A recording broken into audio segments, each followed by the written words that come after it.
샬롬 11월 15일 월요일입니다. 하나님이 이번 한 주도 새롭게 우리에게 허락해 주셨습니다. 예수 그리스도 안에 있는 산 소망으로 이번 한 주도 강하고 담대하게 살아가시기를 주님의 이름으로 축원합니다. 오늘 하나님께서 우리에게 주시는 말씀은 스바냐서 1장 1절에서 6절 말씀입니다. 이 말씀을 함께 읽고 또 묵상하며 우리에게 말씀하시는 하나님의 음성을 듣겠습니다. 아몬의 아들 유다 왕 요시아의 시대에 스바냐에게 임한 여호와의 말씀이라. 스바냐는 히스기야의 현손이요 아마랴의 증손이요 그다랴의 손자요 구시의 아들이었더라. 여호와께서 이르시되 내가 땅 위에서 모든 것을 진멸하리라. 내가 사람과 짐승을 진멸하고 공중의 새와 바다의 고기와 거치게 하는 것과 악인들을 아울러 진멸할 것이라. 내가 사람을 땅 위에서 멸절하리라. 나 여호와의 말이니라. 내가 유다와 예루살렘의 모든 주민들을 위에 손을 펴서 남아있는 바알을 그곳에서 멸절하며 그마림이란 이름과 및 그 제사장들을 아울러 멸절하며 또 지붕에서 하늘의 무별에게 경배하는 자들과 경배하며 여호와께 맹세하면서 말감을 가리켜 맹세하는 자들과 여호와를 배반하고 따르지 아니한 자들과 여호와를 찾지도 아니하며 구하지도 아니한 자들을 멸절하리라. 스바냐서 하면 생각나는 구절이 있습니까? 아마 많은 사람들이 스바냐 3장 17절을 떠올리실 겁니다. 너희 하나님 여호와가 너희 가운데 계시니 그는 구원을 베푸실 전능자이시라. 그가 너로 말미암아 기쁨을 이기지 못하시며 너를 잠잠히 사랑하시며 너로 말미암아 즐거이 부르며 기뻐하시리라 하리라. 이 구절은 찬양으로 많은 그리스도인들에게 불려지고 있습니다. 이 구절만 보면 스바냐서는 매우 부드럽고 또 사랑과 기쁨이 넘쳐날 것 같습니다. 하지만 스바냐서 1장을 읽는 순간부터 이런 생각이 사라지게 됩니다. 실제로 스바냐서에서는 진멸, 배반, 멸절, 벌하시니, 분노, 환난, 고통, 황폐, 패망 등 무시무시한 단어들이 자주 등장합니다. 스바냐 선지자가 누구인가에 대해서 오늘 본문 1절에 압축적으로 설명하고 있습니다. 아몬의 아들 유다 왕 요시아의 시대에 스바냐에게 임한 여호와의 말씀이라. 스바냐는 히스기야의 현손이요 아마랴의 증손이요 그다랴의 손자요 구시의 아들이었더라. 그런데 스바냐에 대해서 표현한 것을 보면 다른 선지자들을 소개할 때하고는 다르게 긴 구절이 표현되어 있습니다. 대부분 다른 선지자를 소개할 때 단순히 누구의 아들 정도로 소개가 되는데 스바냐 선지자는 히스기야의 현손이요 아마랴의 증손이요 그다랴의 손자요 구시의 아들이라고 무려 고조 할아버지까지 소개하고 있습니다. 그 이유가 무엇일까요? 그 이유는 스바냐의 아버지인 구시 때문입니다. 히스기야, 아마랴, 그다랴, 스바냐 그 이름의 끝에 보면 야, 랴, 냐는 모두 히브리어의 여호와의 이름과 관련되어 있습니다. 실제로 히스기야의 뜻은 여호와는 나의 힘이다 이고 아마랴의 뜻은 여호와가 약속하셨다. 그다랴의 뜻은 여호와는 위대하시다입니다. 이에 반해서 스바냐의 그 아버지의 이름은 구스인데 구스의 사람이라는 뜻이죠. 마치 이방인인 것 같은 생각을 하게 합니다. 이러한 이름 때문에 스바냐가 이방 출신이라는 오해와 함께 그의 말에 권위가 없을 것 같아서 그를 소개할 때 그는 유대 혈통 왕족 출신이라는 것을 분명하게 밝히고 있습니다. 또 4대의 족보에 걸쳐서 그것을 소개하고 있는 것입니다.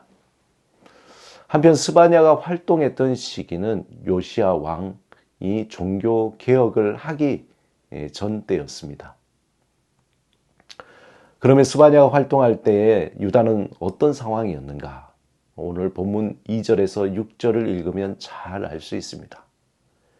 그 2절에서 6절의 각 구절의 끝에 보면 진멸하리라, 멸절하리라, 멸절하며 또 멸절하리라 이런 말들이 반복되고 있습니다. 이 구절을 이렇게 읽고 있다 보면 마치 창세기의 노아의 시대를 떠올리게 합니다. 창세기 1장 7절에서 내가 창조한 사람을 내가 지면에서 쓸어버리되 사람으로부터 가축과 기는 것과 공중의 새까지 그리하리니 이는 내가 그것들을 지었음을 한탄함이니라 하시니라. 하나님이 유다 땅을 바라보시는 마음이 어떠하셨을까를 잘 알 수 있는 구절입니다. 요시야 왕 이전에 히스기야 왕 때 아주 대단한 커다란 종교 개혁이 있었습니다. 그런데 히스기야 왕이 죽고 난 뒤에 므낫세 왕이 통치하면서 40년을 넘는 기간 동안 종교적인 또 도덕적인 정치적인 타락이 이어졌습니다. 우상 숭배와 1월 성신의 숭배가 극에 달하고 영적인 암흑기가 되었습니다. 그런 종교적 타락으로 인해서 정치적인 쇠퇴기는 요시야가 왕으로 즉위할 당시에도 여전히 이어졌던 것입니다. 여전히 바알신의 성소는 번창하고 있었고 하늘의 1월 성신을 경배하고 우상 숭배가 널리 퍼져 있었습니다. 사회적인 부정과 도덕적인 타락이 만연했고 나라의 지도자들과 왕족들은 타락하고 모든 사람들이 이방 의복으로 자신들이 유대인이라는 하나님의 백성이라는 정체성을 상실했습니다. 또한 사치와 낭비로 삶을 일삼았습니다. 그들은 가난한 자들을 압제하면서 부를 축적했고 백성들은 신앙적으로 해이해져서 마음으로 죄를 범하고 또 종교 지도자인 선지자와 제사장들도 타락하게 되는 그야말로 총체적인 난국이었습니다. 이러한 상황을 두고 본문 6절에 여호와를 배반하고 따르지 아니하는 자들과 여호와를 찾지도 아니하며 구하지도 아니하는 자들이라 표현합니다. 이런 유다를 향한 하나님은 7절에 여호와 앞에서 잠잠할지어다. 이는 여호와의 날이 가까웠으므로 라고 표현하고 있습니다. 스바냐 선지자의 이름의 뜻은 여호와께서 숨기셨다입니다. 이 말은 여호와께서 보호하신다라는 뜻으로도 해석됩니다. 그런데 또 다른 뜻은 여호와께서 쌓아가신다라는 뜻도 있습니다. 이 말은 스바냐 선지자를 통해서 하나님이 유다에 쌓여진 죄를 향한 심판을 예고한다는 의미도 있습니다.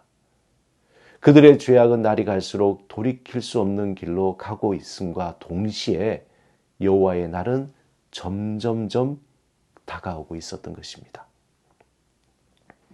사랑하는 여러분, 우리가 사는 이 시대는 어떠합니까?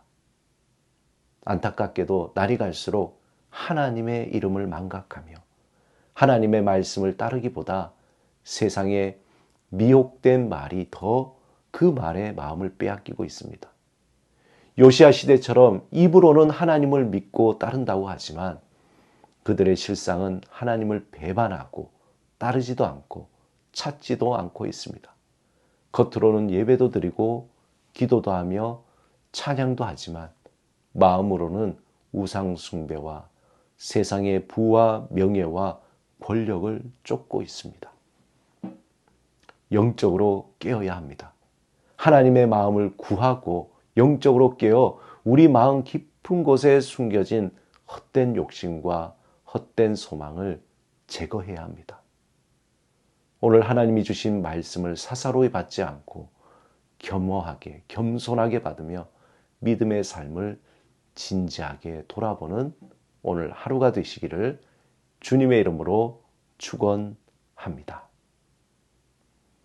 오늘 말씀을 생각하시면서 마음을 다해 하나님께 기도드리겠습니다. 하나님, 우리의 영을 깨워 주소서. 정신을 차리고 하나님의 얼굴을 구하게 하소서. 하나님의 말씀에 귀를 기울이며 순종하는 삶이 되게 하소서. 예수 그리스도 이름으로 기도드립니다. 아멘.